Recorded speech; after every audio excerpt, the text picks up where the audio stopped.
At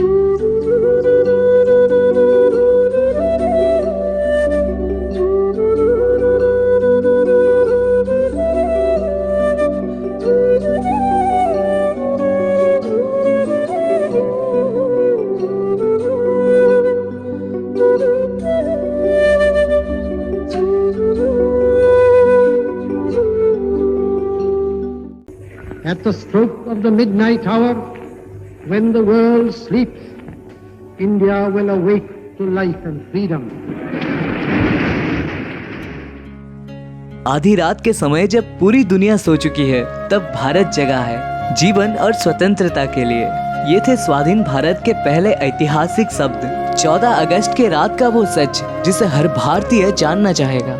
वो रात जिसने भारत का इतिहास, भूगोल, भविष्य और सोच सब कुछ बदल दिया। 14 तारीख के शाम से ही दिल्ली में बारिश शुरू हो गई थी। रात के 9 बजते बजते राइजुना हिल्स पर करीबन 5 लाख लोगों का भीड़ इकट्ठा हुआ था। आजादी के खुशी के आगे बारिश का ये गम शायद फीका पड़ रहा था। रात के करीबन 10 बजे सरदार पटेल, जवाहरलाल नेहरू, डॉक्टर राजेंद्र प्रसाद और माउंटबेटन वाइसरॉय हाउस पहुंचे। 14 अगस्त 1947 रात के 12 बजने में बस कुछ ही वक्त बाकी थे। तब पंडित जवाहरलाल नेहरू ने इन दो पंक्तियों के साथ अपने भाषण का शुरुआत किया। कुछ ही समय के बाद 12 बज गए और 15 अगस्त का ये दिन भारत के लिए खुशियां लेके आया। 190 साल के संघर्ष के बाद भारत को ब्रिटिश हुकूमत से आजादी मिली थी। आजादी के साथ देश के विभाजन का गम भी था। भारत अब 2 टुकड़ों में बंट चुका था, हिंदुस्तान और पाकिस्तान। एक ही रात में भारत ने अपने 3,46,737 किलोमीटर का पूरा विस्तार और करीबन 8 करोड़ 15 लाख लोग गंवा दिया था। आजादी भले ही 15 अगस्त को मिली हो, पर ब्रिटिश हुकूमत के खिलाफ ये जंग कई सालों से चली आ रही थी। दूसरे विश्व युद्ध के बाद अंग्रेजों के पास इतना ताकत नहीं था कि वो भारत पर हुकूमत कर सके। साथ ही जहां महात्मा गांधी के जन आंदोलन भारत में नया क्रांति लेके आए, वहीं पे दूसरी ओर सुभाष चंद्र बोस के आजाद हिंद फौज ने अंग्रेजों का जीना दुश्वार करके रखा था। इसलिए माउंटबेटन को भारत का आखिर वाइसरॉय बनाया गया, ताकि देश को आधिकारिक तौर पे स्वतंत्रता दिया जा सके।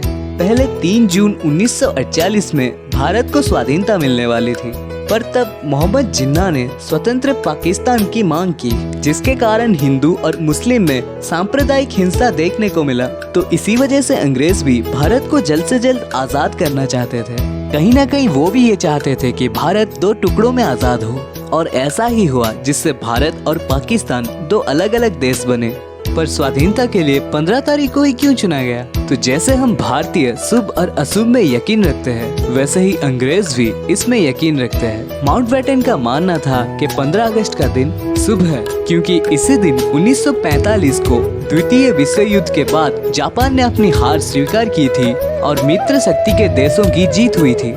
पर आखिर 12 बजे के वक्त को ही क्यों चुना गया? क्योंकि भारत के ज्योतिषों का ये मानना था कि 12 बजे भारत के लिए सबसे अच्छा समय है। इसलिए जवाहरलाल नेहरू को अपने भाषण 12 बजे के अंदर ही खत्म करना था। पर स्वाधीनता के इस समारोह में महात्मा गांधी शामिल नहीं थे।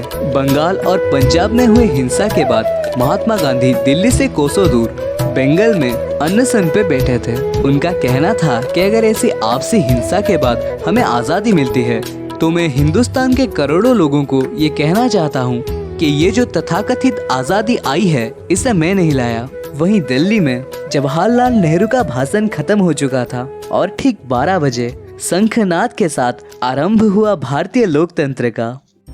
रात भर के बारिश के बाद 15 अगस्त के सुबह को आसमान बिल्कुल साफ था। उगते हुए सूरज की लाली और हरे भरे मैदान मानो जैसे प्रकृति ने तिरंगा का रूप ले लिया था। लोग बेसब्री से इंतजार कर रहे थे आजाद भारत के तिरंगा को लहराते हुए देखने का।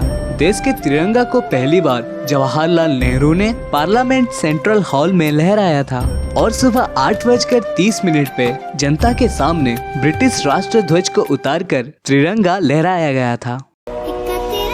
ये अर्पण की भूमि है, ये तर्पण की भूमि है। इसकी नदी नदी हमारे लिए गंगा है, इसका कंकड़ कंकड़ हमारे लिए शंकर है। हम जिएंगे तो इस भारत के लिए और मरेंगे तो इस भारत के लिए, और मरने के बाद भी गंगा जल में बहती हुई हमारी अस्थियों को कोई कान लगा के सुनेगा तो एक ही आवाज आएगी, भारत माता की जय।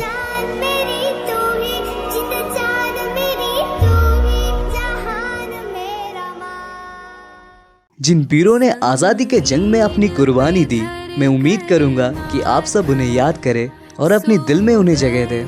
अमर बलिदानी जो शहीद हुए हैं उनकी जरा याद करो कुर्बानी। अगर आपको वीडियो पसंद आया तो वीडियो को एक लाइक कर लेना और चैनल को भी सब्सक्राइब कर सकते हो। ये बिल्कुल फ्री है और इससे मुझे बहुत ज़्यादा मोटिवेशन मिलता है आगे के वीडियोस बनाने के लिए। साथ ही अपने किसी एक दोस्त के साथ वीडियो को ज़रूर शेयर करें। फिर मिलेंगे अगले वीडियो में, तब तक के लिए सेफ रहो, सीखते रहो और सिखाते रहो।